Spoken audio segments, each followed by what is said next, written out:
To one of our top stories, that of the more than 200 girls kidnapped by Boko Haram in Nigeria some 6 weeks ago. Now, the country's highest-ranking army officer says he knows the location of the girls, but he won't run the risk of intervening.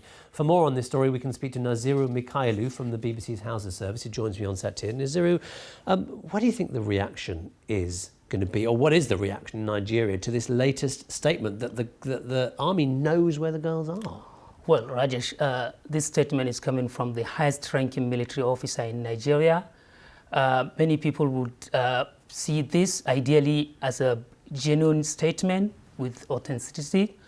But the problem is the Nigerian government and the military itself, the way they have been dealing with the whole Boko Haram situation and the abduction of the girls in particular. With that experience in mind, many Nigerians will be very skeptical about this statement and will consider it as just part of the ongoing statement coming out from different government officials and security agencies across the country. So rather than giving relatives hope, they just become cynical about any pronouncements coming out from the authorities. Definitely, because remember, the military had in the past, 2 days after the abduction of these girls, they came out and say, yeah, we managed to rescue more than 90% of them, but it turned out to be untrue. And they had to retract that statement after complaint from families and local authorities in Borno State. So I don't think many Nigerians will really hope this is true. And if it is true, it's going to be a good news for Nigerians, particularly the families and relatives of those girls. But I think many Nigerians are skeptical about this statement. Even if it is true, though, the army officer is saying that he won't run the risk of intervening because it's too dangerous. What do you make of that?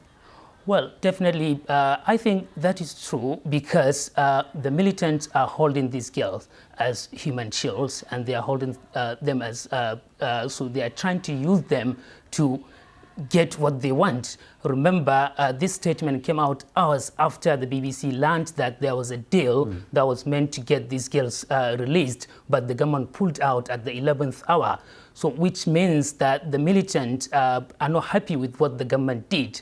And so I think that will definitely put the lives of these girls in danger. They are already in danger, but the latest action from the government will put them in more risk, I think. And what of the ordeal for the families? I mean, this must just be unbearable for them. Definitely, the organizing will definitely continue for the families and relatives. We had one parent, one of the mothers had already lost her life because of high blood pressure.